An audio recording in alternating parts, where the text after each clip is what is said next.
Dude, that is cranking in my headphones. Same. I freaking Same love it, here, dude. I'm like, I probably should turn it down, but I'm like, no, I Nah. do not want to be able to hear more, please, sir. More. There you go. What is up, folks? It is Friday night, 7:30. Y'all know what that means. It is time for the Panhandle Fishing Report. I'm your host, Smitty, with Smitty Surf Fishing, and with me always is my co-host. What's up, everybody? It is Demo from Finding Demo's Surf Fishing Podcast. We have a packed full episode tonight. So if you don't already have a notepad next to you, this would be the opportune time to go get it, because this is about to get real.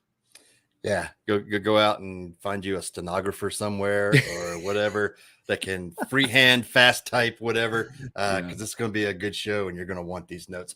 Facebook user, whoa, we got a whole lot going on here. All right, what do we got? Hey, good evening to you, on, buddy.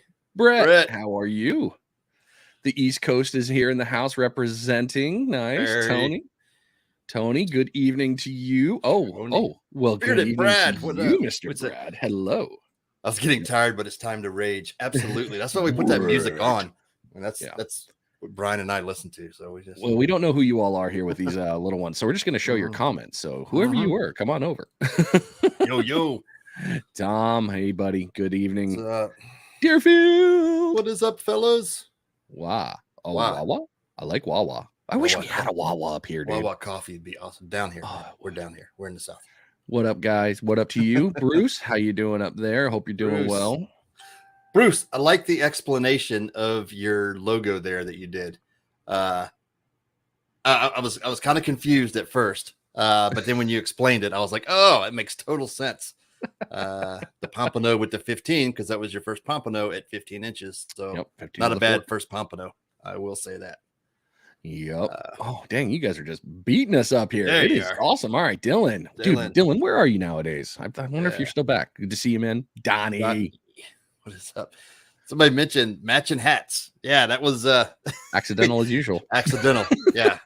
I came in on camera and I look over at Brian. I'm like, hey, nice lid there, man. Yeah. And then there's the other one. Oh, hey. Rob is moving to YouTube. Okay, so it's Rob. Jason, good. Back up here. What up? Hello to you, Carl. Hello, Carl. Hello, Governor. Jason, how are you? You going out in the yaks? Because that one thing that was gonna. Okay, cool. You're at home. Good stuff. That one thing that we're not supposed to talk about that was caught. So I'm wondering if you're getting out in the yak. White Lightning 100 proof. Oh, going to the Mooney Shine. I like it. Nice. We're at the house, not back. Got you. Not back. I got you. Gotcha. Got you. I know what you're saying. It's code. It's Veterans Day. Happy Veterans Day to all of you veterans out there who are following us and watching us. And in honor of Veterans Day, I'm drinking Warrior Whiskey tonight. Actually, I'm almost out. I need to get another bottle. Warrior Whiskey. It is made by Steamboat Springs Distillery out in Colorado. And the cool thing, they make a bunch of spirits. But the cool thing about the Warrior Whiskey, and it is veteran owned and operated, but the Warrior Whiskey, portion of all the proceeds go to help veteran organizations. There's 40 plus veteran organizations that they donate to, about 100,000 so far this year that they've donated to organizations. So a portion of all the proceeds go there. So if you're looking for something that you can kind of give back in a way, go out and check it out. Warrior Whiskey. It is delicious. And there's the link for you guys. Oh, nice. Look at you. All over it. And thank you for that. Appreciate you. I don't know who you are. And Smitty, happy Veterans Day to you too. Yes, thank you. Thank you. You chair, even though you're chair force, there's you still did good stuff. It's all right. I should be hungover, if we're being honest. I should be completely in a raging hangover from yesterday's Marine Corps birthday. But I had my cake and I had my little bit of whiskey and I called it a night. So nice. Yeah. Good stuff. Couldn't rage like those young years. Yeah, no, Rick. I don't think any of us can. Tony, you've had it. It is a good whiskey. Absolutely. It is good stuff. Yeah. As old Hank Williams said, the hangovers hurt more than they used to. Yeah. Is he? That's the truth. Yeah. Well, with tonight's show, there is stuff going on still that we definitely need to mention. We had Hurricane Nicole rocking through, still hitting pieces of Florida, about to make its right turn there. And we hope and pray for all those that were affected. I'm sure we're going to hear more about the damage in the coming days, and everything is slowly coming back together. But we hope y'all recover smoothly, quickly, and safely. And I know the fishing community, if there's any anglers out there that's having some problems, the community's probably going to be there to help you. So don't be afraid to reach out. We'll be there to help. Absolutely. Those photos are, especially the Daytona ones and stuff, are shocking. Seeing houses and stuff just kind of sliding off. So, yep. Thoughts and prayers to all those folks affected over there on the East Coast. More comments here. Yeah, you should be. I don't know who you are. I'm sorry. Glow wrap. I don't know if that's off of the heat shrink stuff. I think it might be. I mean, it might. I would try it. Anything glow wise when it comes to fishing, I am oddly all about it. No, Jack, you're good. I don't know why, but I like, as you guys know, I go into the evening for fishing with Justin a lot. We like into the sunset bite. I love the glow stuff. It just works for me. I always carry a UV flashlight just for that. So I'll have to figure out what that one is. Andy Simon, good evening to you. Awesome. Hope you're doing well there. This week's show sponsored by GI Jigs. Use code PFR. Get you a 10% discount off your purchase. GI Jigs are patented handmade jig heads, custom designed around the eye and made with unique characteristics to entice fish into reaction strikes. GI Jigs are made with the highest quality materials and attention to detail. If you guys haven't used them yet and haven't gotten them, you're missing out. I'm telling you. Ounce, half ounce, ounce and a half, the jig heads. That's just for the rain minnow. You get into the jig heads, and it's just another story. If you guys have been following us, you know we had Cap Mel J on not too long ago. He was telling us some stuff about the jigs, how they're all UV coated, things like that, how they're painted untraditionally, I guess you would say, with the darker color on the bottom and the light color on top. Trying to get that contrast and that silhouette out there to get those strikes. And the one big thing between the jig heads and the rain minnows is that eyeball that's on there. It is, man. And we put them to work this weekend too. Or this week. Yeah. I mean, the nice thing, they're so universal. I mean, you can fast retrieve them in the surf and the boat. You can slow pitch them. You can still pitch them underneath and do this. I mean, hell, you guys were doing the slow pitch there from the boat side and still crushing it. So it's such a universal use jig that you can really get after it. And I think it's a good one personally. I love them. And what color is the rain minnow? We got a little surprise coming, Brian, that you and I will be testing on. Oh no, I don't want to. I don't want to test anything. God, that's awesome. Jared, how you doing, man? Good to see you. Welcome to the show. Cliff out of Old Tejas, good to see you. If you're coming up as a Facebook user, Donnie, you make a great point here. If you're watching from our personal pages, that might be why your comments aren't coming up. And we've had numerous people ask us, hey, how come I can't see all the comments? We are streaming to 1, 2, 3, 4, 5, 6, 7, 8 different locations. So the easiest place, if you really want to get your comments in or anything like that, and you want to see a lot of them, Panhandle Fishing Report is normally your best bet. That is where we have the majority of ones. But if you're happy just watching the show, stick out where you are. We can see where you are. But the comments, again, we'll post them up as we see them, and we'll definitely go there.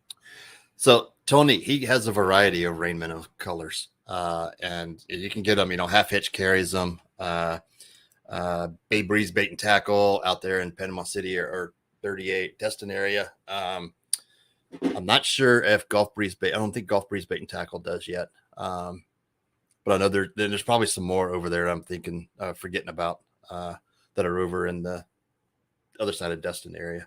But yeah, all great colors. I like I think it's called Mr. Glitter or something like that. Anyway, it's a silver one with glitter all over it. It just it picks up all the colors on that one. So that's a pretty good one. We were catching mangrove and trout and all sorts of stuff. And it's not like being at a strip club where the glitter wears off. Yeah. It yep. Brett, for good point. Brett's got them over there at Yellowfin. There you go. Yellowfin. Yep. Nice. Good stuff. All right. If you guys have been following us, we got a special guest with us tonight. If you like the way the show went last week, we're going to do more of that this week. This week, we're going to be talking about anything and everything in the surf. how do you target, what to do, how you transition, how long should you stay at a spot before you just give up and move, all that good stuff. 5 minutes. 5 minutes. What is up, Larry Grossman? What's happening, buddy? So if you've been following us, we got Mr. Chip Brundrage with us tonight, the sinker guy. It's going to be coming on.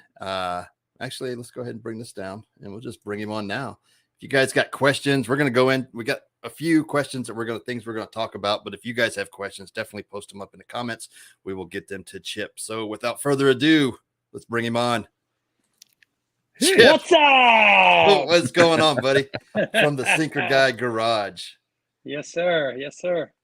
Thanks for having me on, and thank you guys for serving for us. Appreciate that. Yes, sir. And everybody out there that's listening and that will Absolutely. listen soon. So cheers, everybody. I'm on a cleanse, so I'm just drinking water. But cheers. Hey, it's all good. It's all good. Well, we've let me get closer to the mic here. We've been talking offline this week about some things, and I think one of the biggest questions that just right off the bat that Brian and I we're discussing is surf fishing seems to be somewhat universal, but there are some things that you guys do over there that may not work here, and vice versa. Does that? Yeah. And you've come over here a few times to fish with us. Yeah. Go ahead. Yes, go ahead.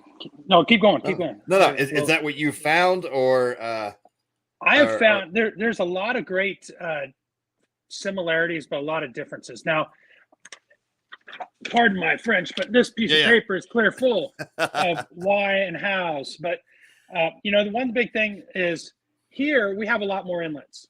Mm-hmm. We have a lot more bait. We have a lot more access to bait. We have a lot more fresh bait. We have shrimp, crabs, fiddlers, mud crabs, speckled crabs, blue crabs, clams, coquina. Okay, we have the oysters and we have sand fleas. We have the ghost shrimp. Mm-hmm.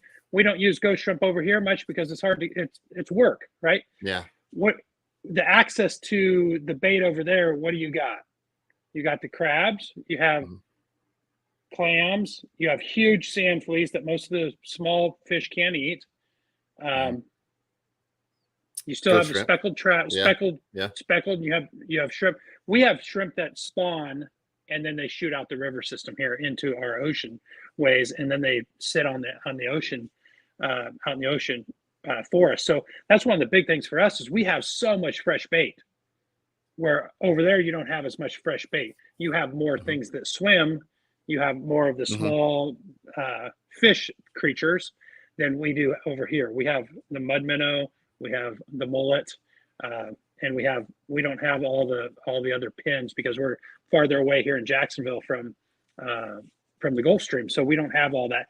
Like here, we have squid. Squid works great in Brunswick, 50 miles north of us. Jacksonville, they're not eating squid. I mean, the Pompano aren't eating squid, but you go down Melbourne, love squid. Squid is dynamite. Pompano, they'll eat the heck out of the squid down there. Really? Every time I use squid here, it's either catfish or rays. It's always a ray for me. It's always a ray. Yeah. Jared, we're talking about Jacksonville. Chip's out of the Jacksonville area. He's out of the east coast of Florida, and he'll talk a lot about that side. And then our side, we're over in the Panhandle. We're close to Pensacola and those areas. Yes, sir. Hey, Mark. So there's a lot of great differences, but the big difference is if I went to Publix and got shrimp, and I went fishing here, no, it's just one of those things where I tried it when I first got here, and a lot of people try it when they get here, because that's where you think you can get shrimp at Walmart. You can go get that shrimp. It don't work. Academy, it doesn't work. You can get all that stuff, but we have so much fresh bait here that they're not going to eat a bunch of rotten stuff here. The pompano, the whiting, the black drum, the redfish, the trout. Obviously, we're catching more trout, just like you guys in the surf, but also a lot of that on live shrimp. We don't get speckled trout here. We don't get them in the surf. They do. Alabama does. Yeah, Alabama gets them, but we don't get them over here. Yeah, we're not. I wish we did. That'd be Yeah, badass. I would love those days like fun. that. I wouldn't be sad at all. Jeff, we will get to your question. It is absolutely going to happen, and you'll see these things bump through here. We will interrupt once in a while on these on pauses. So if you guys got questions, keep them coming. We'll scroll back into them. And then Chip, why not? I already pulled it up. What are your thoughts here? Primarily the Pompano rigs in Carolina. Just wondering if you switch it up. Yeah, absolutely. There is a difference in there's difference in what you're working on. I mean, if you're using a jig, if you're going to jig a Pompano jig, if you're going to throw at holes, you're going to probably use that Carolina. If you're going to set that set rig, now we have two rigs with a double dropper, a single dropper, and then I like it's called the river rig, but I'm not going to grab it, but it's got it's right there. But I know. what it is you have one. It's just a single drop. Has a single drop, and then below it's a loose line, just like a Carolina rig. So that's a phenomenal rig. When the whiting starts showing up, watch out. I'll be hammering whiting because I'll put a sand flea on the bottom, and it'll just move just like you want it to, and then the top will be suspended like a single drop. So I'm still Pompano fishing with a high rig, but then I don't have a low rig. My low rig is just floating in the wind. So there's different styles, and that one, Joe Moore, they use it in the Carolinas a lot. It's dynamite for whiting. I don't have as much luck with Pompano on it, and there's a couple reasons for that. I'm not really fishing it during Pompano time. I'm really fishing a lot of crab knuckles, lots of bigger baits for bigger Pompano. I'm not really looking for those small Pompano. I'm looking for those 15, 16s to 20 inchers. One 15-inch fish is 3 12-inch fish. So we're trying to catch a little bit bigger fish. I know that we come over there. Let's go. Let's get back to the real topic. The real question. Sorry. What was the first one? Sorry. What was the first one? I won't pop them up anymore. I'll keep tracking. Oh, my bad. So where do you sit? Where do you choose? Right. Yeah. Well, over here, you have to look at the waves and you have to read the runouts. Well, when we go over there, we can see them. So when we were there, we saw the waves come in, or the sandbar come in closer, and those Pompano are going to go right through that little cut that's closest to the beach, and then it's going to spread out. And when we fished over there, we sat on the bigger area. We spread out because we had, I don't know, 20 rods out. There was 5 of us, 6 of us. Well, we had to cover some ground. Well, if there was a Pompano run through there, it didn't have a shot. It was going to eat one of our baits, but it had to run through there. So I knew that little funnel was going to funnel fish sometime, but they had to get by these 2 guys that were sitting in the middle of the funnel. Well, I'm like, if they come over the sandbar for some reason, I'm going to sit there. So we sat for about 2 hours, and I had a great time sitting there, but I like catching fish, and catching fish is more fun than just hanging out. But hanging out when you're catching fish is really fun. So here, if you're not catching fish in 15 or 20 minutes, we're going to try to go find another spot, especially Pompano. Pompano. This is. I shouldn't share this, but I'm going to. Pompano. If all of you don't know this, I told you, bring a pin. Pompano mark their bait. Mark their bait. They mark their bait. So throughout the whole migration, the Pompano will run down. We have these big Pompano, these big monster Pompano going down first. They're coming through here first. They're going to mark where all the bait is, and then we have the other fish traveling behind them. And what are they looking for? They're looking for marks from the other fish. So Pompano mark their bait. So if there's a big school of sand fleas, they're going to mark it. The next group of fish, when they're running down the beach, can find that. Okay, you guys will have to do more research on that. Not a lie. Oh. That's true. So it's a prime example of when you are in the spot. You're in the spot. You're not in the spot. They mark the Pompano just are always already there. They're there. No, the spot's marked. the other pompano marked it for you. So just cast it back there. That's why it's so important over here when we know that where they're marked, or they say throw it in the same spot. That's the real throw it in the same spot. Well, if you're catching them, throw it in the same spot means, well, they're going to go back through there. If it's a super highway they're running through, or if they're marked. So when they're schooling before they cross the river system here, they don't want to go through deep water, so they school up before they cross any river system. So they'll go from jetty to jetty, big rock structure, pier to the rock structure, and work back and forth until they have to go to the next side. Well, you guys don't have a lot of that. They just run down the beach to the pier, right? So we have in between every one of our piers, we have an inlet, typically all the way for 300 miles or almost 400 miles on this coast, from all the way from here to Canaveral. There's all of these inlets and jetties and rockways where these fish can eat, right? So there, when we know they're marked, we know the fish are marked, we're going to try to find the marks. And if you sit there, they're not marked. If you can't find them, the fish haven't marked. So you have to move around a little bit. So I moved, when I was there the last time, I moved 100 yards, sat next to the guy that caught the winning fish. Well, you know what I did? I said, well, if they're going to swim this way, well, I'm going to catch him before that guy. So I sat on the other side of him. Yeah. I had no luck. Sat there for 30 minutes, and I sent it. And I'm 160, 170 out.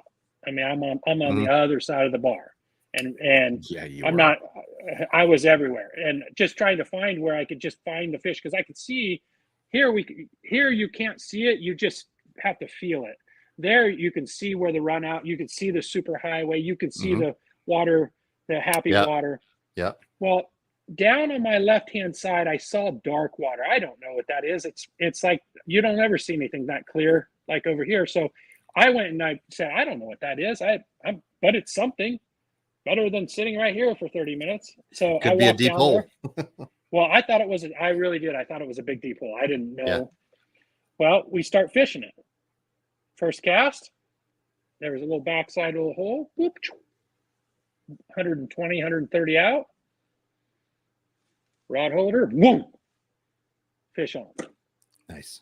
Second rod, I don't even know what's going. My second rod, I put on the front side because I'm like, well, I don't know where they're at. Bruno rig, boom, that one's on. So now I've got two fish. I cast my other one way far again because it's working, but they were marked. That area was marked. It had bait. It was holding fish. It was amazing fishery. Right, Brian? Yeah. Yeah.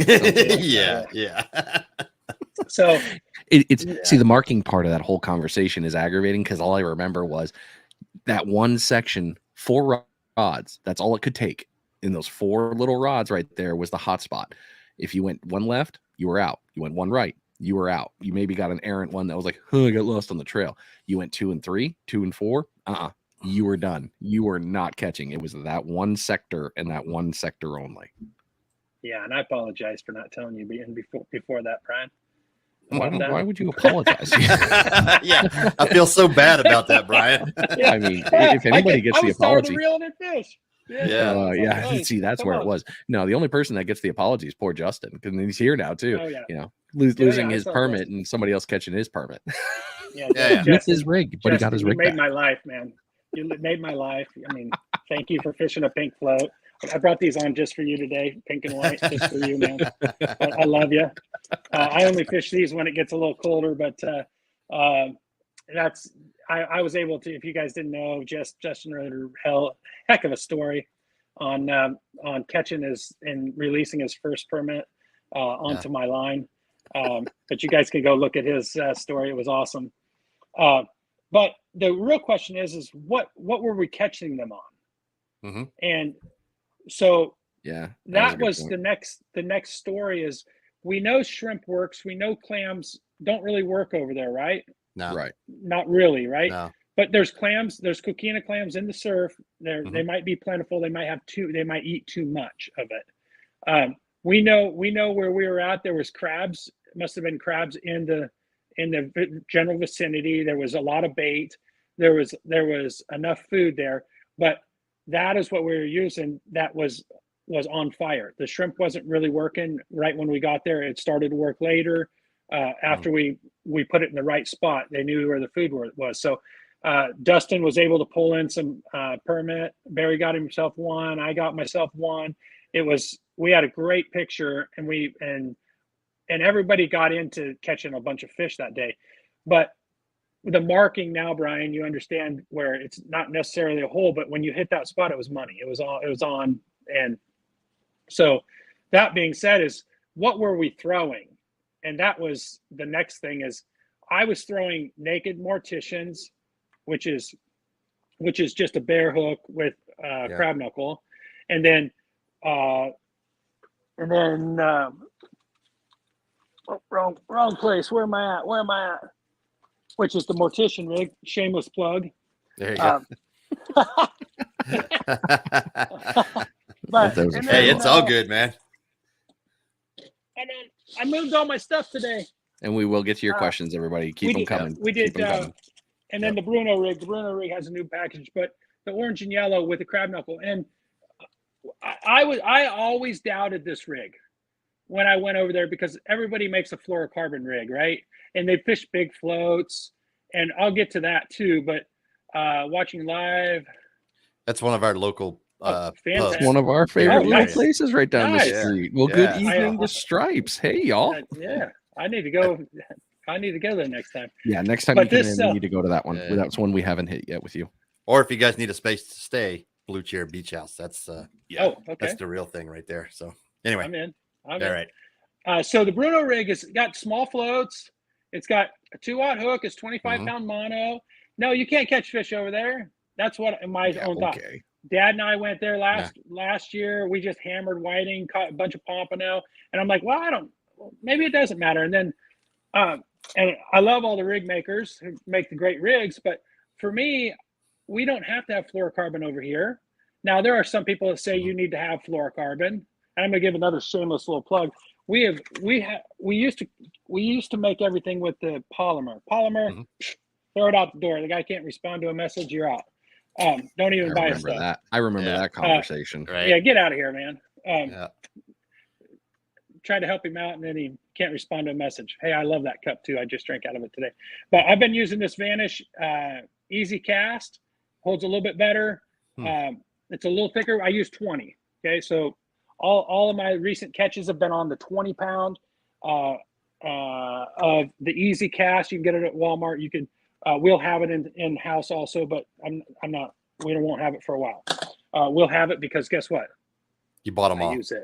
No, I use it. Okay. That's the only reason. Because normally I was like, hey, how come I can't get those little pill floats? You're like, that's because I bought them all. I was like, that makes sense. Well, yeah, I mean, I only buy them. I think I bought 45 or 50,000 at a time. Yeah. You know, it's well hard played, sir. Well played. Yeah. I'm in the hook game too, so I think we've went through about 35,000 hooks this year, and you can't get them for a better price than we have them, and they are super sharp, and we'll talk about that too. Naked. We were talking about naked, and when we fished it all naked over there, or Bruno, Brian, what did you catch yours on? Mine were on the danglers. On the dangler, okay. The dangler looked. Yeah, it was a dangler, mortician dangler. One on green get 'em. Oh gosh, I can barely remember, but I remember the dangler and the green. Hey, you guys give me a hard time about pink. This is Justin's favorite color. That's why I have my cup up today, Justin. We love you, man. We love you. Mike is Have you seen my shirts? Yeah. Mike runs the old salmon color. That's right. So you see that? You guys might not have ever seen that before, but guess what? You've seen it today. I shared it with a few people over there. That makes noise. That moves around. You put a crab knuckle, you put a clam, you put a fish bite on there. Whatever it's moving. It gets attention. Just so you know, that's called the dangler. AKA, it's also been called the pigtail. Yeah, I like pigtail. I kind of like the dangler. It sounds more inappropriate. I like the dangler. Inappropriate. The dangler. It gets people's attentions when you say the dangler. But the on the dangler, is it snelled on there, or if someone Are you selling those, first of all? No, we're not selling them. Not yet. We just have the beads. They are tedious. I recorded the video today. So you got to figure out how to dangle your own, is what you're telling me. It's just I've got a video. So the best thing about being retired from coaching is I had two guys that were retired at my house at noon today, and we recorded a video. It was awesome. Wendell and my buddy Bob Ruther. So we just talked fishing. But there's another dangler. That's the dangler. That dangler is on fire. That orange bottom is the one that always works for me, because if you're going after pompano with the sand fleas for the eggs, especially on a clear day, the orange has a tendency to just be like, oh, hey, I'm right here. Come eat me. All right.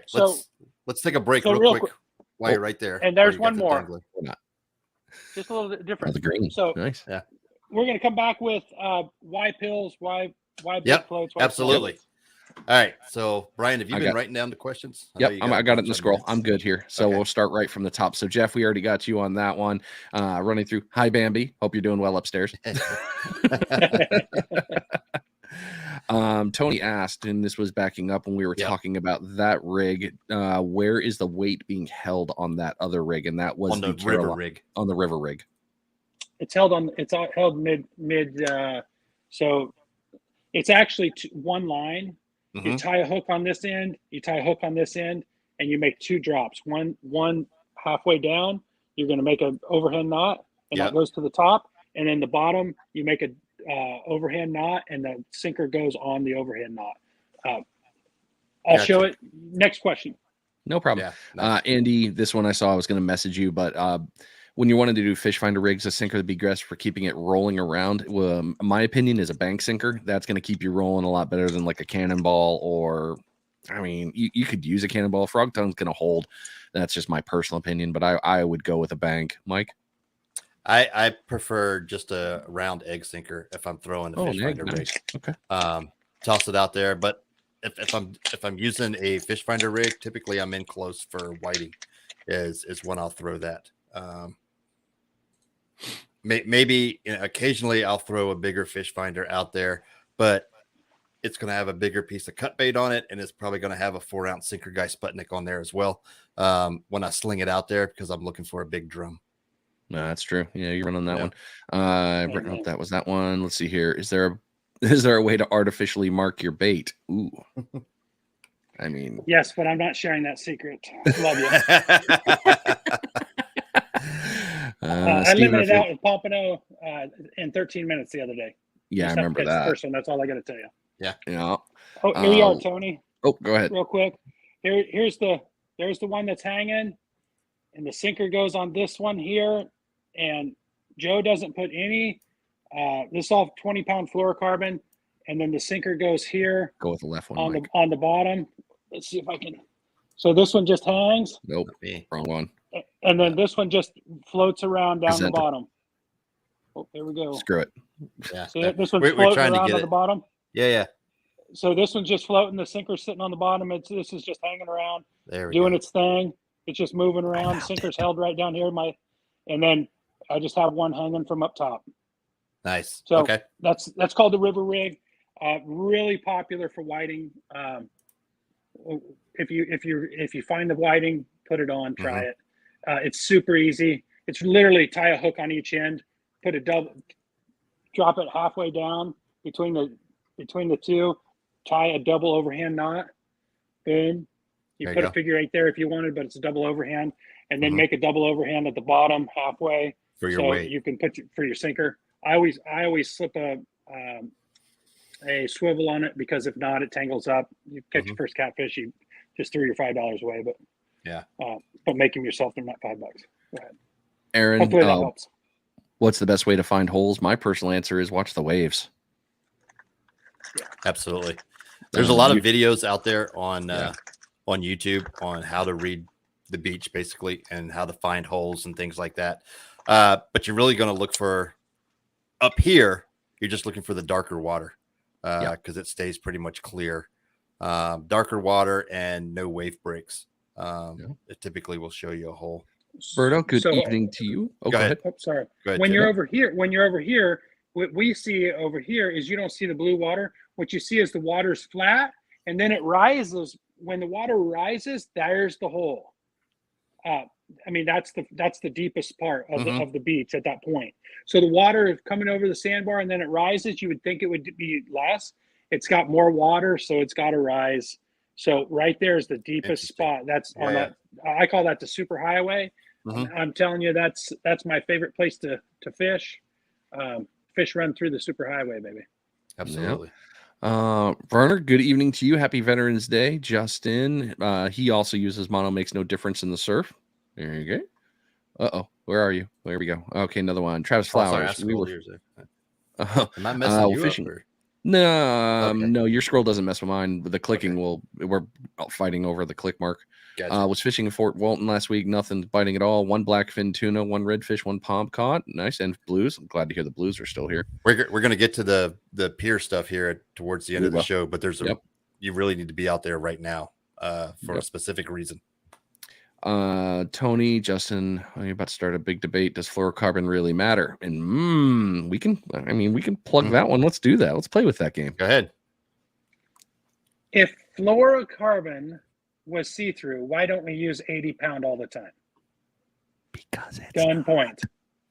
Done point. So we're not talking about it. No. Can it help? Yes. Not all fluorocarbon's not equal, and if it was see-through, we'd use bigger line. Yep. Uncle Shane, yes. Message me after or call me this weekend. We can talk about it. But Larry Grossman does fly fishing in the surf, and if you ever come down to visit me, I'll happily take you out there. One Bruno rig at Wayne caught 14 out of 16 pompano on it. There you go, killer rig. Larry, Larry already sent you the thing. Never mind, Uncle Shane. Looks like you're already covered there. Donnie, why and where should I use the Bruno and a mortician rig? Everywhere and anywhere. Gosh. Chip, what do you got? Yeah. My dad would say you fish it whenever you're fishing. Yeah. He doesn't use a mortician rig. He outfishes me. I got all the knowledge and all the things. I put him in the spot. He always outfishes me, but you still have to put it in the right spot. But you still have to have good bait, and you have to know what you're doing. But everywhere. I agree with that, and also certain times the year over here, I will downsize my floats, and I will also make the change to beads. Because the fish aren't foraging on sand fleas anymore. And they're foraging on not beads, but clams. So that's a little tip. Plastic. Give me the bead. A little tip over here that as we start getting into these cooler months, you may want to start downsizing your stuff and then start switching over to beads as opposed to floats. Yes. That'll help. And because like down south, the water's warmer, just like it is in your guys' area. The big reason they're using a big float is to keep the stuff off the ground so the crabs aren't eating it. Well, when the water gets cold, the crabs aren't as active. They're not eating your bait. So you can go away from using the big floats and scaring the fish away. But you will still catch on big. You will still catch. Jim, no one's selling it. You have to tie it. Yeah. You have to tie it. This is where our channel teaches you how to do all these things, so then you can become a better fisherman, not just buy it. Facebook user, do you feel the same way as most of the world's population that the PB rig is the best thing since the internet? PB rig. What the hell's the PB rig? I mean, apparently I don't know what the internet is because I don't know what the hell damn PB rig is. All right. You want to pause it from there and we'll continue on? I got a mark. Yeah, I'm good. All right. 8:05 is my mark, so we're good to go. Gotcha. All right, Chip, rolling back. Send it. Oh, all right. So, floats versus beads. It's a great question. So, well, let's start this one. Big floats versus small floats. You covered it. Sand fleas, big. They're smaller earlier in the year, and then the clams, you start to get a little bit even smaller. Over here, we use the football. We really like the football floats over here too, and we carry all this stuff, but we carry it because we use it too. So these are a little bit smaller. They're just a bead, but they're floats. They're just in the bead, and then you get a little bit bigger. They make bigger ones of these. We don't really have a lot of luck here. We know they work, We don't carry the bullet floats because they don't, I mean, you can catch fish here, but I think it scares more fish away, especially over here. And I know that it works on your guys' side and it's tried and true. And I know that they work. There's 1,000 vendors for them. I'm not going to get in the game of trying to figure out what color, what speckle, does it rattle, does it not rattle, does it look good, is it one of 4 sizes? We don't use them, so yeah. I don't. We're not going to go there. But the bullet floats versus the teardrop. The reason you use those is to keep the crabs off your bait. Number one, professionals, the commercial guys will tell you that. The other thing is, if you ever look at a commercial guy's, very seldom is he using lots of colors. He uses a white a lot of times, or a yellow. And this is a little plug. I'm gonna teach some stuff here, but then you have the bead floats, and then you have the transition of how to figure all these things out, and then you have the bead versus, or the float versus the bead. Now we're getting into the beads. Now, how do I do the beads? Do I put them on the top? Which that's how I started. I started with this color. That's a magic color. I caught lots of pompano, lots of whiting with that, just on top of the hook. And then I figured out that they fit on the hook. I started putting them on the hook, started becoming dynamite. Then that transitions to different colors, different. This is number 18, but it has all the colors that you need to really attract a lot of the other fish, the reds, the yellows, the blues, the greens. They're all in one pack. But with that being said, is now how do I use these? And there's lots of ways to use beads. You can put it above. They work just great. You can put it on. Great. You can put it as the dangler. Works great. But these are all new ways that most people aren't thinking about fishing. They're just going fishing. Now, I'm not saying that don't do this. This is an educational part of this. We're trying to teach people how to get better at this event, this sport. So this gives me the better advantage. And then, do I fish double beads? Do I fish dangler and one on the hook, or how do I do it? So there's a lot of trial and error. So the commercial guys usually fish one of these on top and a naked on the bottom. If it's a sand flea and a naked on the bottom, which means just a flea, or a crab knuckle with beads on the top, and naked on the bottom. Because if they get scared of this, you can't hear it, but it's rattling. If they get scared of this, they have another option. That's big. So if you put 2 floats on, the Bruno rig has 2 floats. I know it has 2 floats. You go to every other rig out there and go, why does that have 2 floats? The commercial guys are only fishing 1 float or naked. And it doesn't matter if you're fishing on your coast or if you're fishing on our coast. They're fishing strictly with bait. Everybody else in this game is fishing because, you know what? That looked good in the bait shop. Look at that. Absolutely. That is beautiful. 90% of the bait is sold to fishermen, not to catch fish. Yeah. So I bet a fish will love that. I bet it'd be tasty. Exactly. Well, and the prime example is these are really pretty. Yeah. And they sold me. Jokes. How many folks have gone to Hobby Lobby or someplace like that and looked at the jewelry making section and bought beads? I know I have. Yeah. Anything that looks like a sand shell, a seashell, or got a bunch of those pretty little out in my garage. Ties. Now we provide stuff that on all of our beads is because we know they worked. We tested them. You can test them. Tell me which ones work. Go ahead. I mean, all in. This is 4 years of research. This isn't just like, oh, I just figured this thing out. I'm just going to put a bunch of beads on the website. So when you start to learn that, I knew there was fish in where I was fishing. I knew they were marked. I knew because I could throw a naked and I could catch fish, but they stopped biting. So what's my next step? I know the fish are there. They didn't just go away. They're marked. So I go ahead and add that because that is what's on a crab knuckle. And everybody, if you watch my video, those colors are on my crab knuckle, and I can show you a picture of it. But I should have sent you that, Smitty.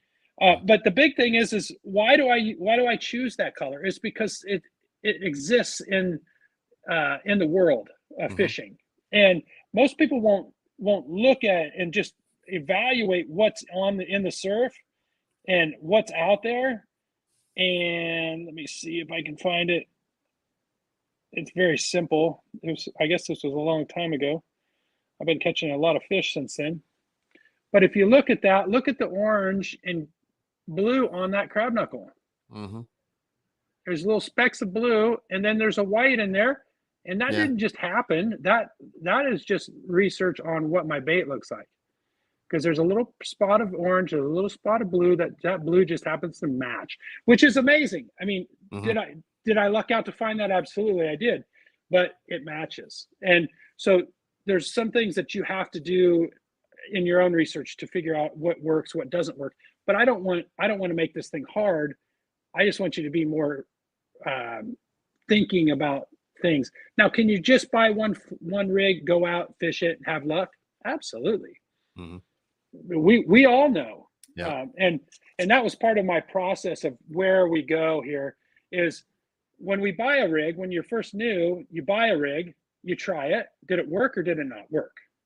That's the question. I didn't catch fish. Well, I don't know if it was my rig or if it wasn't the fish. Well, if it works, we choose to use it again. If it doesn't work, we can still choose to use it again, right? But we don't really know. Now, then the questions come in. Is it because it's fluorocarbon? Is the color wrong? Is the thickness of the line too much? Is the length of the snood too short? Maybe it's too long. Then we ask our friends what they're using to catch their fish on. And they're like, oh, look at this. And I think Brian and I have had some great conversations about this. And then what really happens is you fish 2 or 3 times a month. You fish for 4 months, 2 sections. You fished 8 months, 3 times a month. You fish 24 times to figure out that you really don't know anything. And then you have to start over. You go, I don't know if what worked or not. Like Smitty, this whole conversation, I go to a smaller float. This is 2 years worth of knowledge. Smitty just handed it to you. And the real question is not all of those things. And then I start over 2 years from now. Let's start by using our knowledge of everything that we've learned in this fishing adventure today. And I did it for 5 days a week for 4 to 5 years to figure it out. And that most people don't have that time. I had the time. I was lucky to be a college coach and be able to do that. But most people didn't. I was having Larry Finch. Everybody knows who Larry Finch is. He would see me. I'd have no fish in my cooler when I first started. Then I'd have 70 whiting in my cooler. And all he said was, how many pompano did you catch? I was like, I got 1. Oh, well, really, really good. You can catch 6, I'm like, well, yeah. But you catch 6. I'll take my 1. Thank you. Yeah. So, but every time I saw Larry, he's like, oh, I caught 15 today. I'm like, you got a commercial license. You've been fishing for 35 years. I've been fishing for 6 months.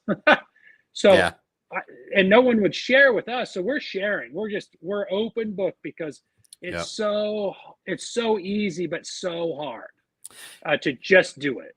And folks get frustrated when they go out there and then the fishing sucks and you can't catch fish here. And like, no, really, you can catch a lot of fish out here. You just have to, and Brian does it. I see him do it when he's out on the beach. I do it when I'm out on the beach. It's all about teaching folks. You see somebody doing something that's like definitely wrong, what I mean? And you go over and you say, hey, man, shrimp. Exactly. It's like, hey, let me show you something that may help. And just go from there. By no means do we know it all because we're always all still learning. But it's in this game, if you can help somebody out, and that's what we're all about. That's what the show's all about. That's everything is just sharing that knowledge to get it out there to everyone. So and great stuff. And I think that we have some great people that make great rigs, and I'll say that. Frisky, Salty. We have a couple guys over here that make rigs. They do a good job making rigs. I'm not down on them. I just don't use them. They're great guys. Use their stuff if it works for you, right? I use the Bruno rig and the Mortician. I always throw a Bruno and I always throw a Mortician. Now, I can play with the Mortician by putting different things on it. That's the game. And so if I'm not fishing floats or not fishing beads and I'm just fishing naked, I can fish a Mortician naked. But my Bruno rig, now I will go to what I call the Bambi rig, which is a pink, pure pink with a black bead. Okay, I'm not going to tell you where the black bead comes out, but the black bead and a pink is dynamite. My wife gives it to, 5 years ago, she gave it to every woman that was on the beach. They'd outfish their husband every time. It was awesome. And their husbands they knew it all, you know. Right. But my wife gave him a rig. He's like, "I'll throw this on there. You'll have a little bit better luck." Oh man, she just on fire the whole time. The woman's rod was on fire, and she was all smiling. Her husband's all mad. "You got another one of those Bambi rigs?" "Yeah, we got one here." So that's awesome. That being the real question is, how do you make the choice? Yeah, that is a good question. How do you make that choice? Trial and error. Well, Give it a minute. If you don't have all the time, you go, "Hey, Brian, you have a good friend. You have people. You have other influencers. There's influencers that push stuff, good and bad. Yeah, and that's the truth. If you trust something, you'll have better luck at it. You go follow our YouTube channel. You go make your own, and then you trust yourself. You have a little more confidence when you go out. You make your rigs. You do that stuff. You oh, there's a rig board right there. Look at that. I got mine in the living room. I got mine right here. Yeah. It's right on the bench. So it's the belief in yourself to be able to go out there and catch fish. My brain's rattling. Great stuff. We warned you all. I will tell you. We told you. We told you in the beginning. I'll tell you whatever you want to know. You ask the question, I'll tell you. Now, except the fish marking thing. No. You messed up. You messed up. You opened it with, "Oh, ask me anything." I'll tell you. You can't ask that question straight up. Oh, all right. We're pausing. All right, tracking. Yeah, pausing and grab some questions real quick. All right. The real scenario, my Mortician rig, I make it 18 inches apart. I use a 7-inch snood. 7 and 7 don't touch. Hooks don't touch because it's only 14. So I keep it at 18. So if you're using an 8-inch drop, you might get your hooks to catch. And what happens is if your hook catches, you have a de-hooker on your pompano. Yeah. It's hooked, whoop, then you lost your pompano because you de-hooked it with your other hook. With your top hook or your bottom hook, it unhooks the fish on you. Yeah. So if your hooks touch, you can de-hook yourself or de-hook the fish. So I use 18 inches. That means I have 4 inches. I leave an inch of play in my Mortician, so it can move back and forth. So I have at least 2 inches between hooks when they lay back down together. Nice. Hopefully that helps. I start with 52. Oh, why is my arm so long? I know, right? They go off the screen. Well, it's only because you're ginormously tall. Yeah, I'm too close. I use 52 inches is the start of my Mortician rig, just so you know. If you're watching from Panhandle Surf Fishing, by the way, that is why we cannot see who you are. Panhandle Surf Fishing page is our problem page. I just found that out after I was looking. Nice. Yes, it is. Okay. And then Carl's question, you didn't get that one, I think. I'm behind you. All right. So what about sand flea color beads on a hook? Would that work? What color would you combine for that? I'll leave that up. But I already know what color you're grabbing. Would it be in the number 18 kit, or could you do it with pretty those? Close. Would you have to, you can't Chip's quite do it with 18. Okay. Come on. This is a brownish. It's the number 2. That's the camo. The camo looking one. I remember that. Yeah. Or sorry, number 4. And you could probably make you can get a lot of different colors, but a ghost shrimp looking. That's what this is. Yeah. Number 4 was the gold with some. Yeah. Oh, there it is. See it? Yeah. So that is now what was the question again? I'm all thrown off. Sand flea colored beads. Oh yeah. So we have one named Sand Flea, and then the orange is in the number 18. What color? Just match what a sand flea looks like. You got orange. You got the brown, and also I think this is called ghost shrimp, actually online, because this thing matches the ghost shrimp. And ghost shrimp, I was using Brian's ghost shrimp over there. I just ordered a new Alvey pump today. A matter of fact, the ghost shrimp. Oh, the metal one, the big one. Yeah. $100 one, whatever it is, but it goes, and it's the easiest you've ever done. I talked to Phil Hollinsworth, Salt Squatch, on his, because he was using it in the video, and I was like, "Come on, man, is it really worth the $100?" And he said, "Absolutely." Yeah. He said, "If you got it, get it." So. Oh, that Panhandle permit, baby. That thing was delicious. I actually, when you come over, I actually have half of it left, brother. I put it in the food. I professionally food saved that thing for you. We're going to eat it together. It actually says Justin's permit on it.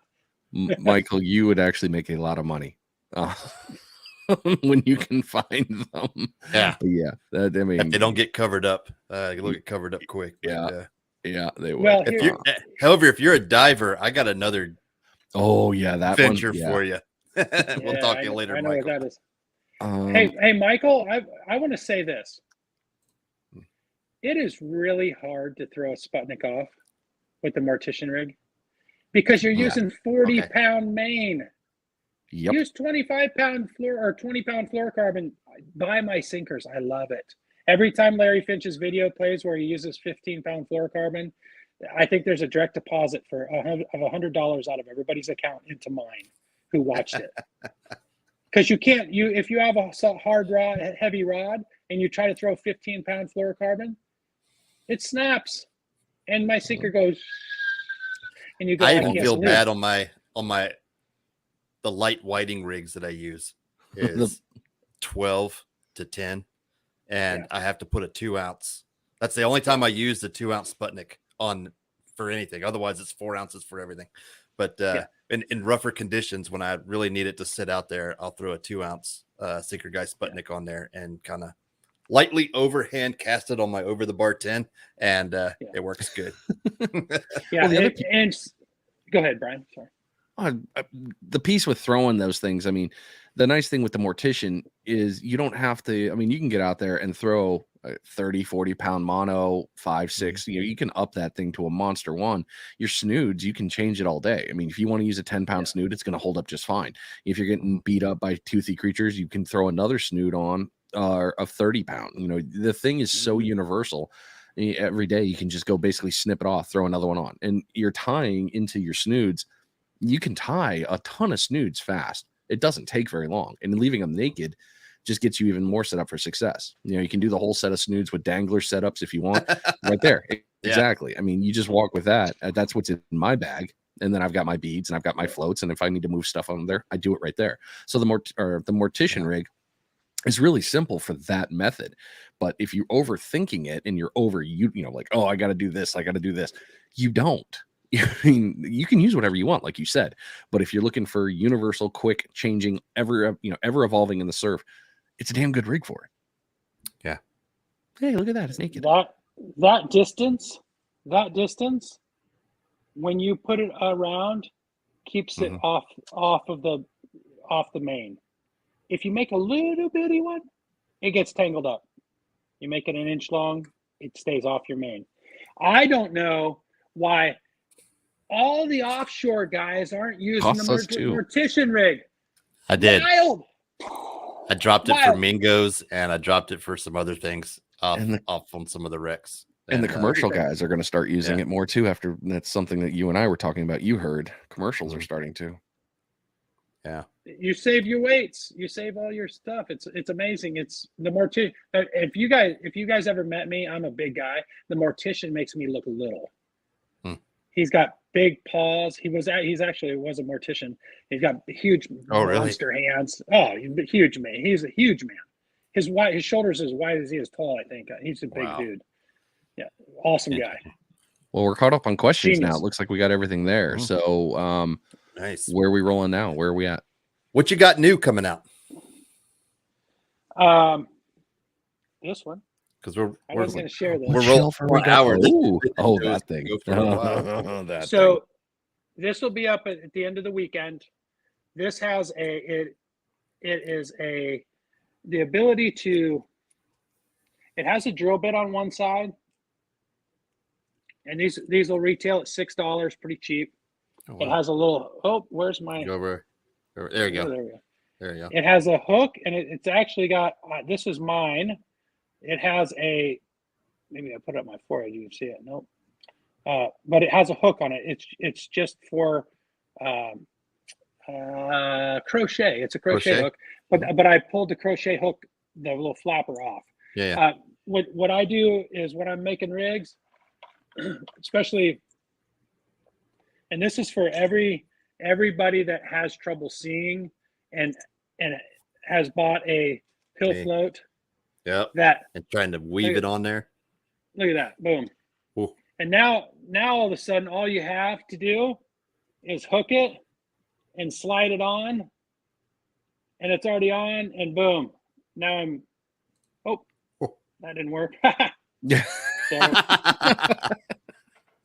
You still have to be able to see, but yeah, I slide it on, boom. There you go. And I take that off and just go around it, and I got a lot of stuff hanging on this thing.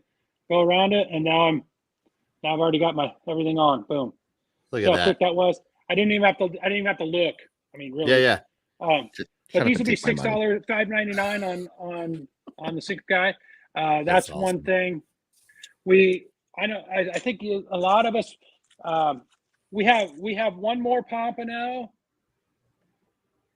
Oh, nice. God, that's a multi-tool. Yep. The difference is up top. Yeah, this is a multi-tool. Up top, right here, there are five. Five little dorsal fins, and that's how many a pompano has. A permit has six. Look at my eyes. Mm-hmm. There we are. So this is a multi-tool. Open your any beverage of choice. You got an angle. If you fish an Abu Garcia or any other reel, you can actually fix your reel right on the beach. It's got a line cutter right here if you need to cut your line. It's got a screwdriver. Pretty sweet. There will be more of these. I'll just tell you, this one is amazing because I love catching pompano. And if anybody's ever fished with me, pompano, no. We know what it sounds like, baby. Yeah, buddy.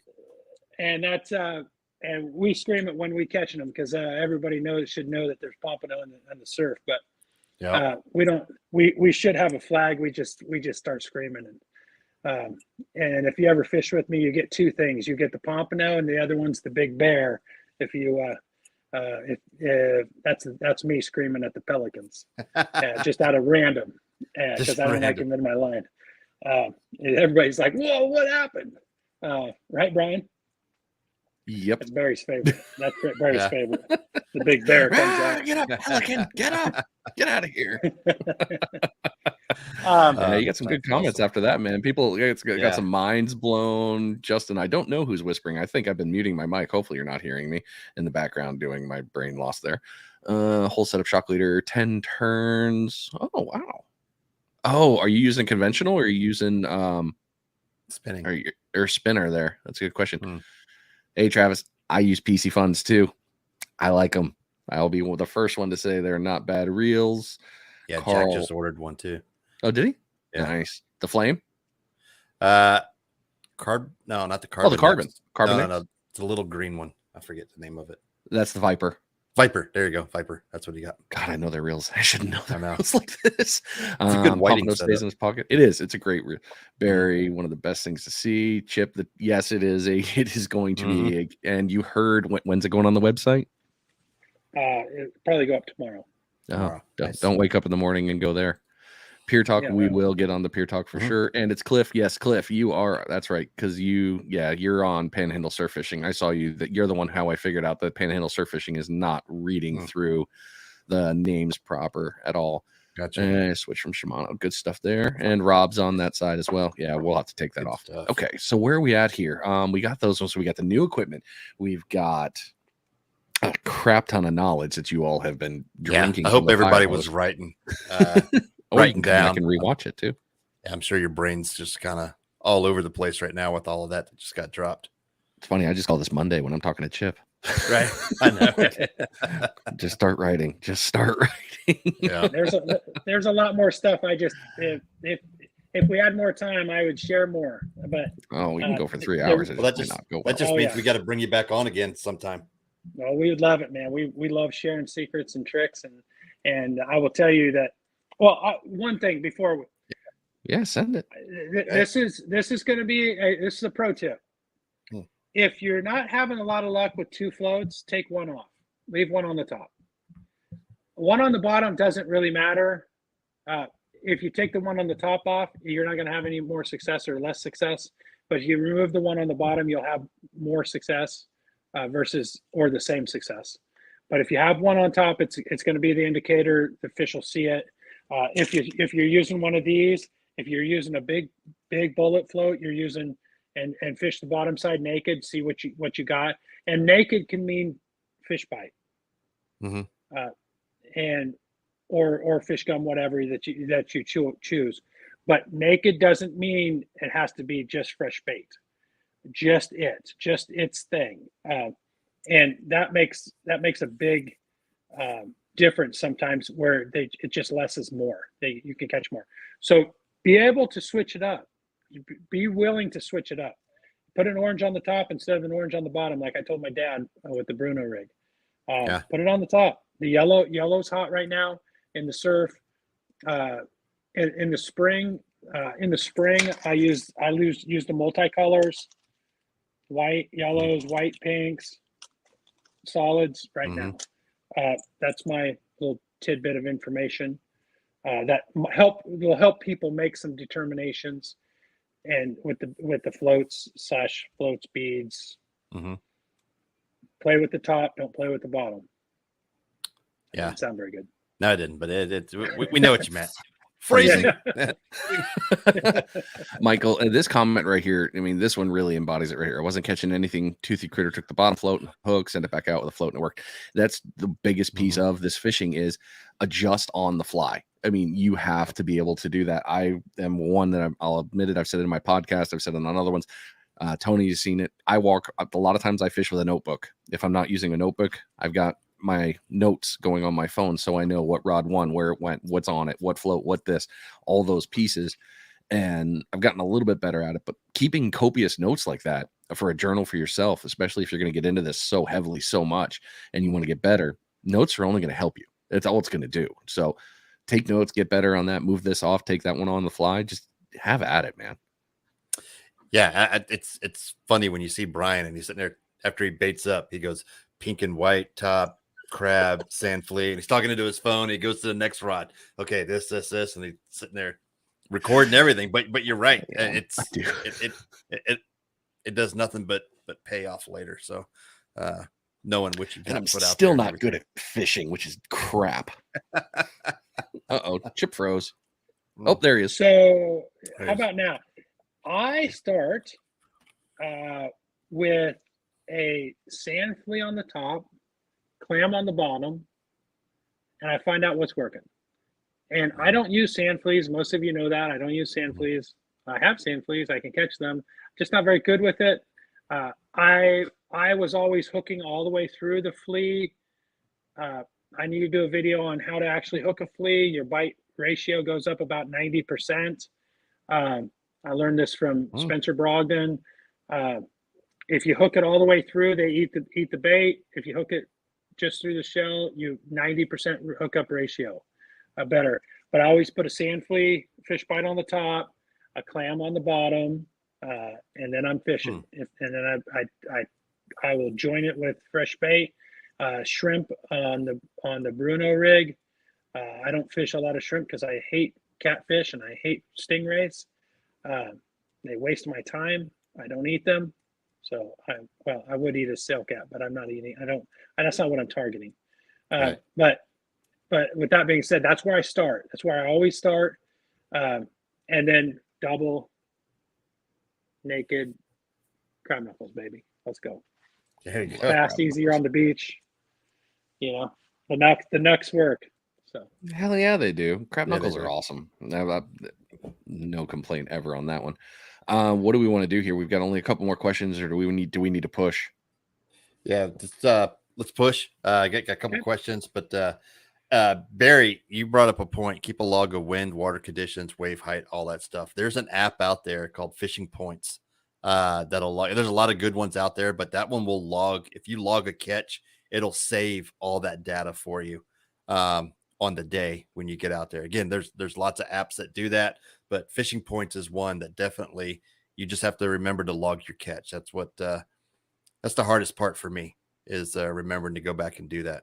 And but then it'll save all that data for you, so you can have a historical notebook, if you will, to go back and look at and compare year to year.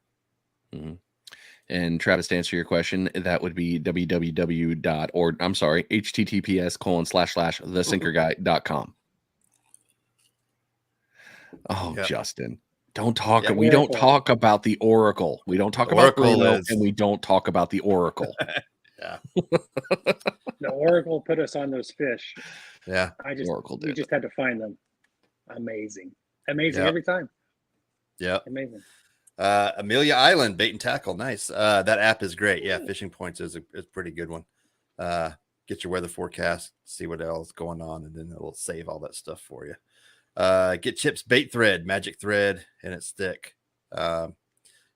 Yeah. Magic thread has been especially if you're fishing softer baits. Go shrimp. To me, yeah, go shrimp. It's a necessity. A lot of other stuff. So I'm sure he's got some back there. Yeah, look at that. Hey, there it is. So the difference between ours and the others is when you buy it at Walmart or whatever, it's so thick that it just eats right through all your stuff. This is a 1/2 of the size of the other. You see how limber it is? And that's why we got this one, because it's easier. It doesn't have a big package that says bait thread. It's all made in the same manufacturing. But I wanted the smaller so you can wrap it easy and you don't tear through your ghost shrimp. You don't tear through your regular shrimp. And you can actually lash your crab knuckles on there when the little pinfish are eating them up. Lash it, keep that meat in there until that pompano comes and finds it. So nice. We do a lot of, just like our sinkers. When we first started the sinker, the whole of the sinker, this was small, really small, super small. I still have them. And the old guys are like, why don't you just make that thing bigger? And I'm like, great point. Okay, yeah, I'll make why it don't bigger. I? Yeah, so I did, right? So just like with the bait thread, I would like cut through my regular shrimp. I'm like, this stuff is terrible. So I just went and got it a little bit better. Sorry for the information overload. Yeah. No, it's all good. It's again, that's why we do it, is to get the information out there to make folks better fishermen, anglers out there across the board. Absolutely. And get what we need to do. Man, no, don't apologize, please. It's been a great night. And it's always fun talking with you, man. I mean, you've always got so much stuff and great information, not to mention on your YouTube channel. You put it out on your lives too when you're doing that. So if you guys aren't following the Sinker Guy, make sure you're heading him up on all social media platforms. You will not be sorry, especially get notified when he goes live, because there's always something going on with that. We will be live. I'm getting fireworks over here. Sorry. All right. We're going to be live in Georgia here soon. Oh, nice. Oh, you going back up? Yeah. You going to go get some big redfish? Big redfish, baby. It's nice. Yeah. Good None stuff. of that friggin' full moon stuff. That'll be good. Right. I look forward to seeing you on that one. That'll be some good catches. Yes, sir. Well, brother, this has been educational. We've loved having you on there. Appreciate you coming on here and sharing your knowledge with everyone. Again, Brian said, put it out there. If you guys want to go find product, all that good stuff, go check out thesinkerguy.com for all the products he's got out there, and then follow him on social media as well. Tons of knowledge out there to get you going and get you catching fish in the surf. We love you guys, and we love this show, baby. Awesome, brother. Appreciate it.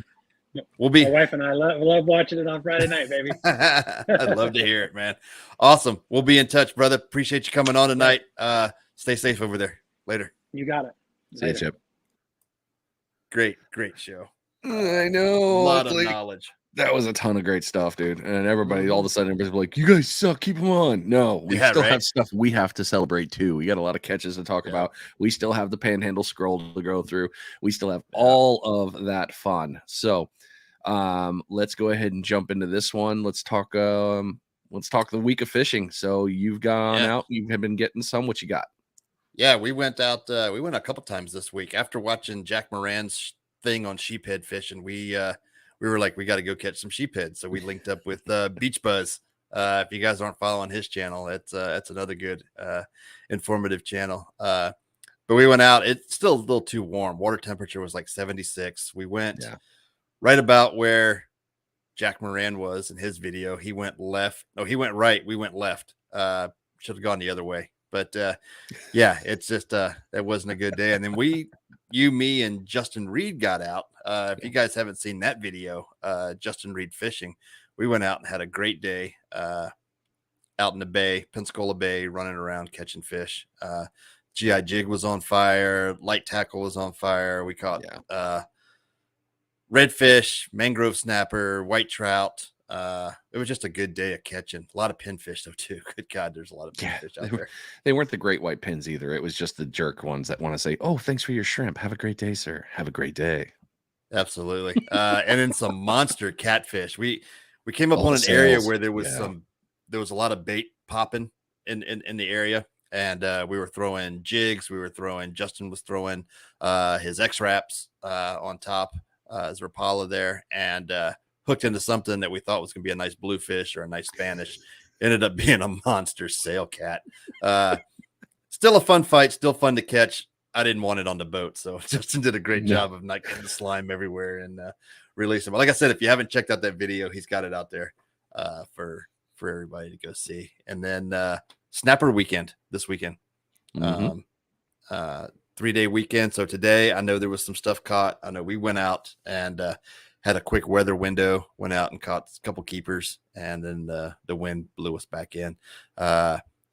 I know of another nice catch that was done. I'm going to wait for the video on that one, but it was a nice catch. And then we're going to go out in the morning and try to get some from the beach with Frisky Fins, James Pemberton, going out in the morning. So hopefully we can get on some nice fish. So I think you will. Yeah. I mean, it's been not a bad day. Yeah. No, it was fun getting out there with you on that one. And then, being snapper weekend, I think this is our second to last one. We got Thanksgiving is going to be your next run, pretty much. Yep, the 3-day weekend after Thanksgiving is going to be our next red snapper date. So, all right, getting stuff in there. All right, well, question of the week. Ooh, this is going to be a good one. This is a good one. So this one I got inspired by when I was cleaning the red snapper today, and something poked my finger, and I was like, "What the hell was that?" I was pulling the stomach out so I could see what they've been eating because I want to kind of dial in the game so I don't have to take a plethora of bait out there. But anyway, it was a hook in the gullet of this fish about a number 2. Come on. I don't, it's on my phone. I'll get it. Hold on. I'll get it. Yeah. Brian will grab it. But yeah, I filleted it, poked me in the finger. I was like, oh, damn it. So question of the week, what's the strangest thing that you found while cleaning a fish? We want to know. Those are, did you bring it up? You got it?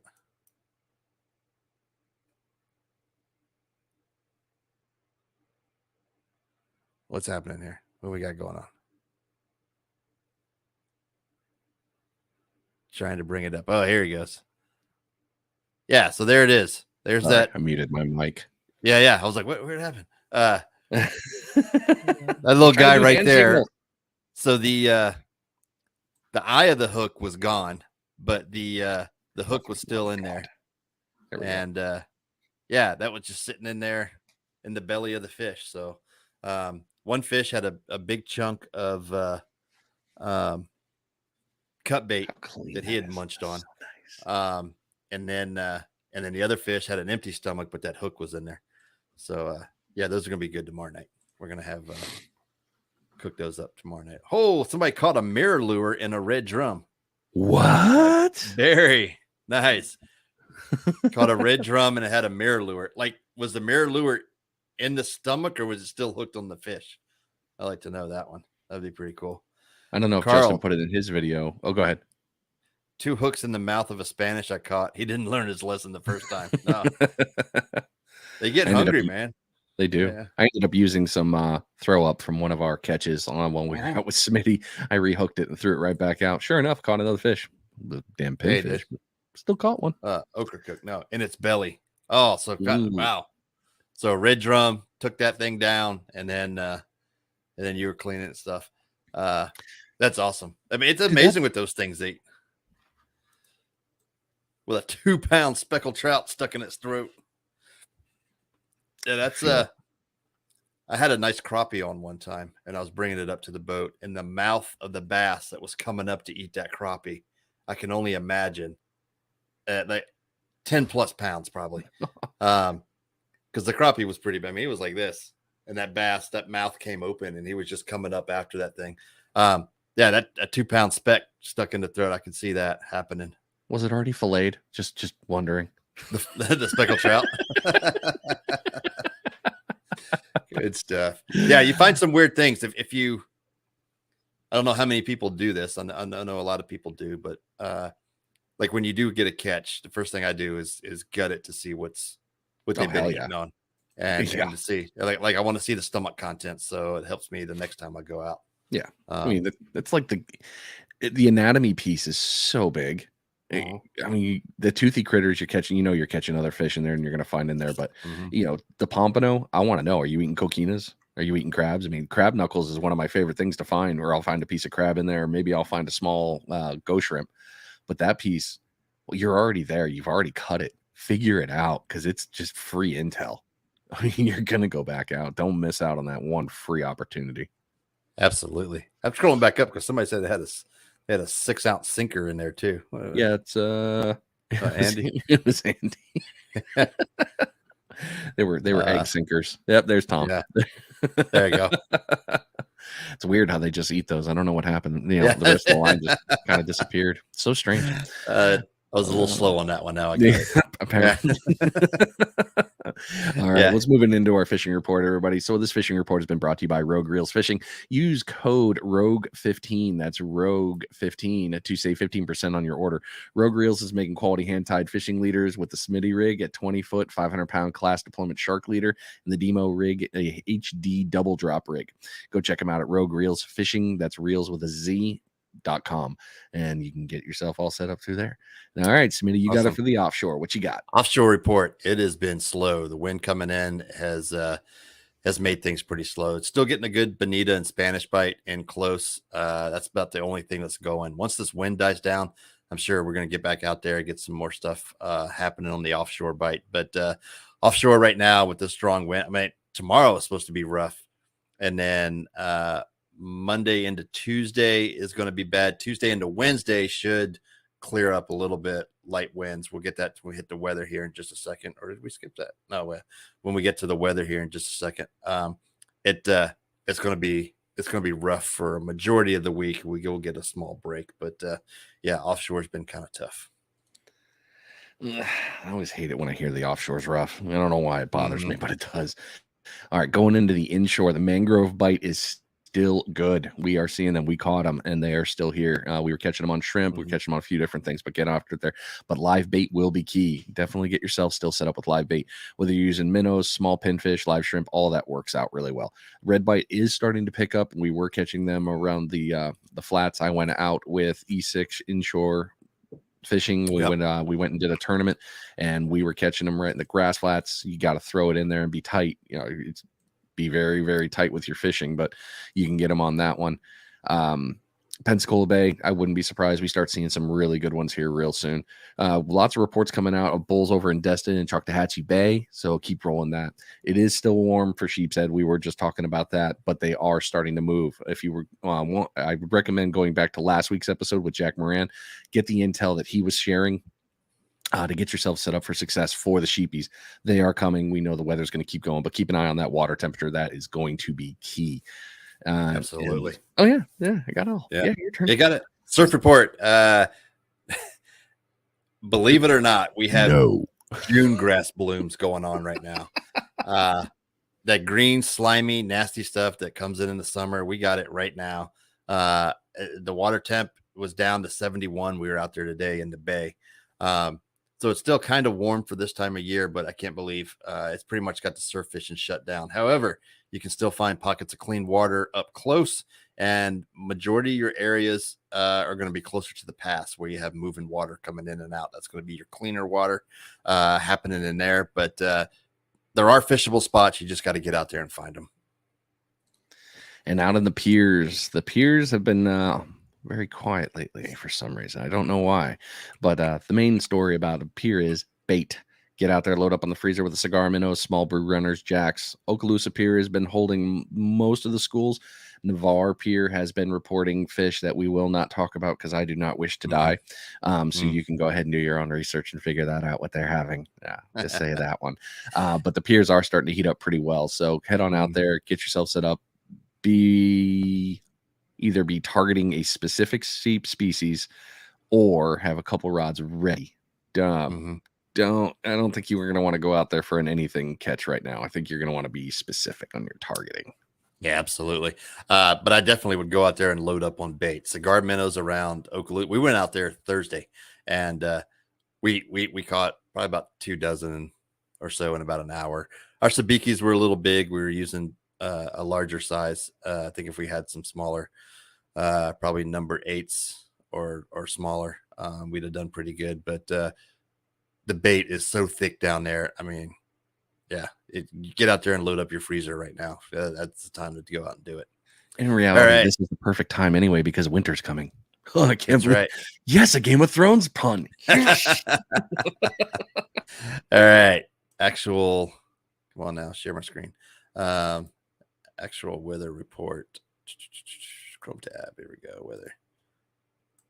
Yeah, like I said, wind's going to be howling tomorrow. We got West 13, which is going to make the beach fishing trip kind of tough, but we should be able to get something. Sunday is coming out of the north, so fishing the beach. Hopefully, it's going to blow that June grass out of here. So your surf reports, surf fishing should be pretty good, and some of the inshore, as we know, strong north winds like that make it kind of rough on the offshore. Monday going in east at 8 won't be too bad. Southwest, but we got rain coming in on Tuesday. This is what I like to see, dropping into the 30s because I want the water to get colder. I want those big redfish to start coming into the bay. I want those things starting to move to get in some of them. We need that water temperature to come down a little bit more. But lows 38, 37, 41, and highs in the 60s, 50s, and 60s. So that's going to bring our water temps down and hopefully get those big bulls moving. That's what I'm looking forward to. Window weather. Yeah. Yeah, blue flannel rather. Blue flannel coming into the party real quick. All right, going into the fun stuff with the wind. I am going to do the scroll. So as you can see, we're kind of pinned up right there. But as you can see right now, that cell with all the hurricane has moved up. We got wind changing here. Right now we're at 13 knots going into the Friday evening time. Moving on into Saturday, the winds are still coming right at your face. This front here is going to give us a bit of a pain in the ass. So be ready for that. As you can see, 16 on Saturday, midday, 15 still coming off the back, but that's crossing over. Even winds even worse, and we know nighttime winds is never good. Sunday, 9 o'clock in the morning, 15 knot winds coming from the north.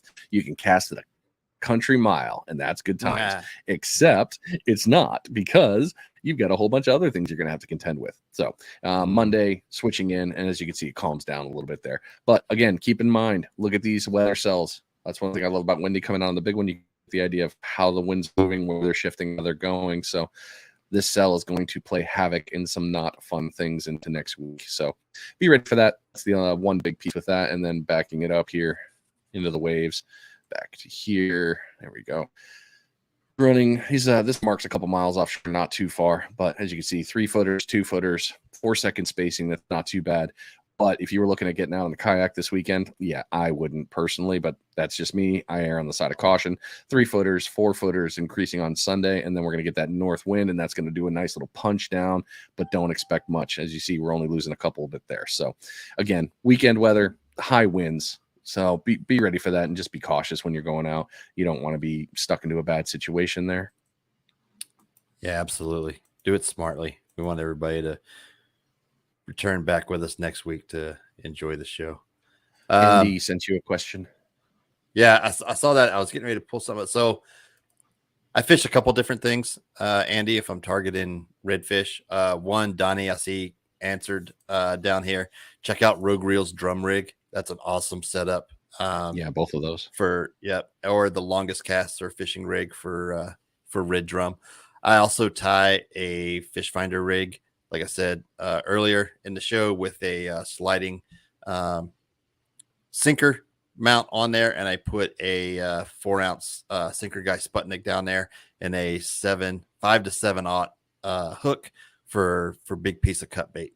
I'll use either a cut up ladyfish, or I'll use mullet. Mullet head seems to be worked pretty good. Not the big mullet. You need one about 12 to 13 inches, right in that range. Slice the head, use that, send that out there with a little bit of the belly meat behind it. Works pretty good. Yeah. Especially around here. Yeah. Travis, yeah, that'll work just fine. Travis, Carolina rig does just fine here. Biggest thing is being waves action. One of the biggest ones I'll say with reds here for me that I've noticed, I catch more reds in the choppy white stuff. I'm really jumping in on that one. I'm in the surf when it's churning up. Most of the reds I see are always up close within the first 50, 60 yards. Yeah, absolutely. Yeah. So mainline, Alex on there from True Braids asking, mainline, I use the 20 to 30 pound on my rigs, because I'm using my same surf rigs that I use to send it out. I'm not switching it up just because I'm targeting redfish. I'll just adjust the drag as needed. And then the leader, I like to use right around 40 pound leader if I'm sending it out there.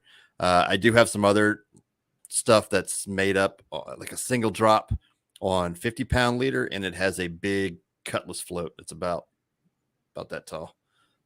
Green cutlass float that suspends my bait that I'll use for redfish too. Another little secret there. It's a good secret to use. All sorts of knowledge bombs being dropped. I told y'all, and when I was putting it out in all the groups, man, this will be a knowledge bomb type episode. All right, let's get into the Panhandle Scroll. The Panhandle Scroll for tonight is being brought to you by Waterland Sunglasses.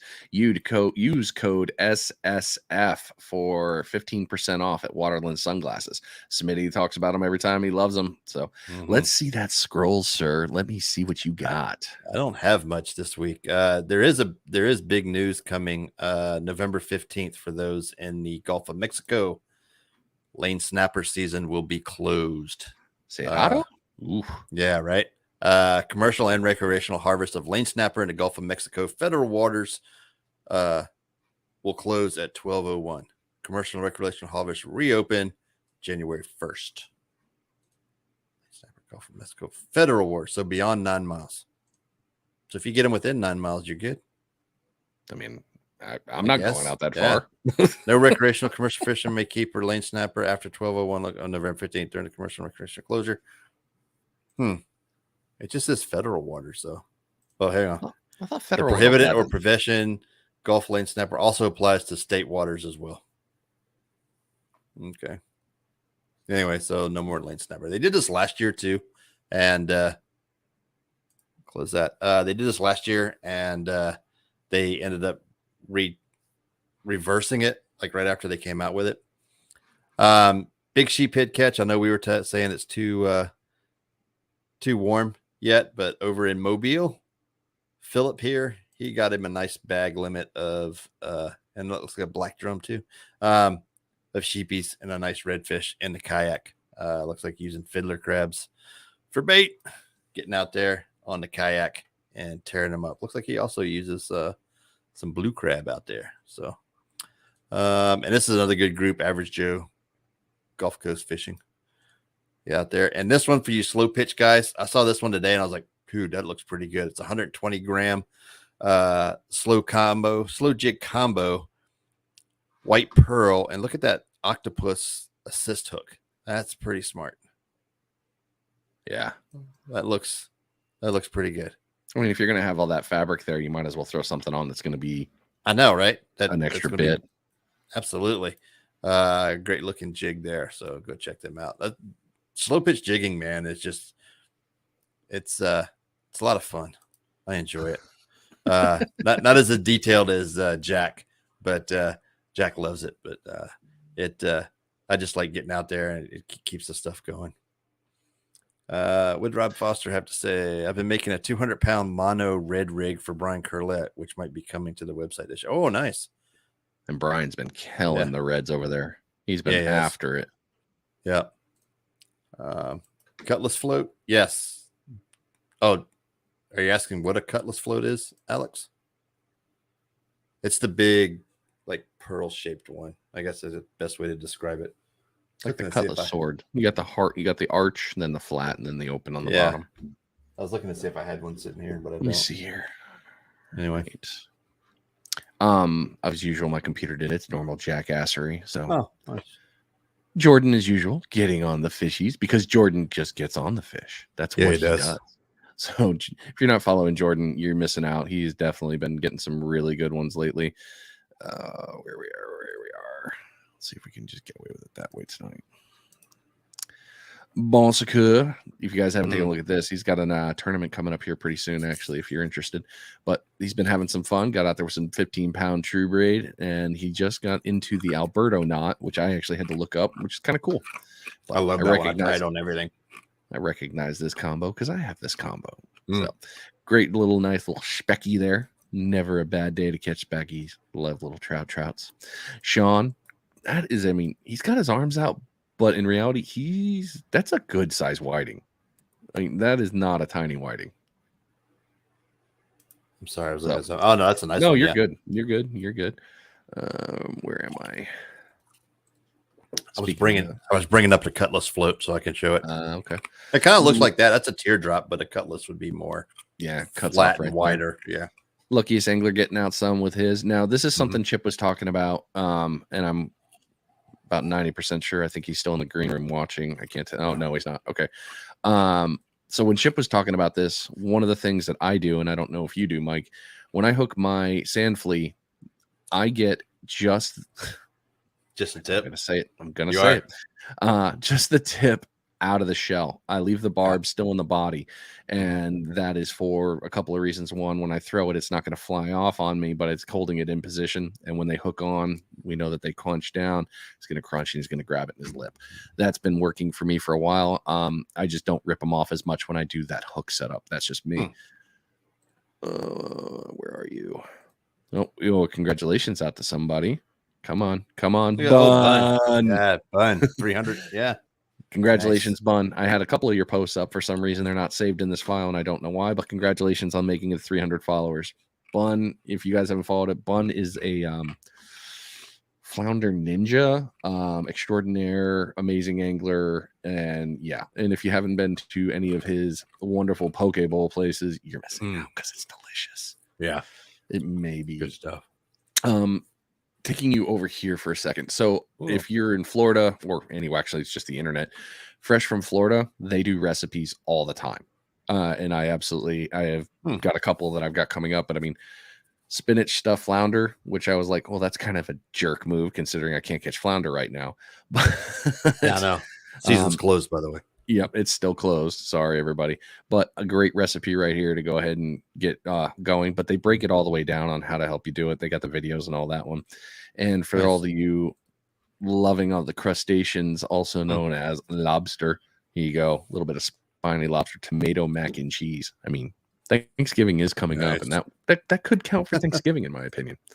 That is unfortunately all I had for the scroll because for some ungodly reason, my stuff magically disappeared again.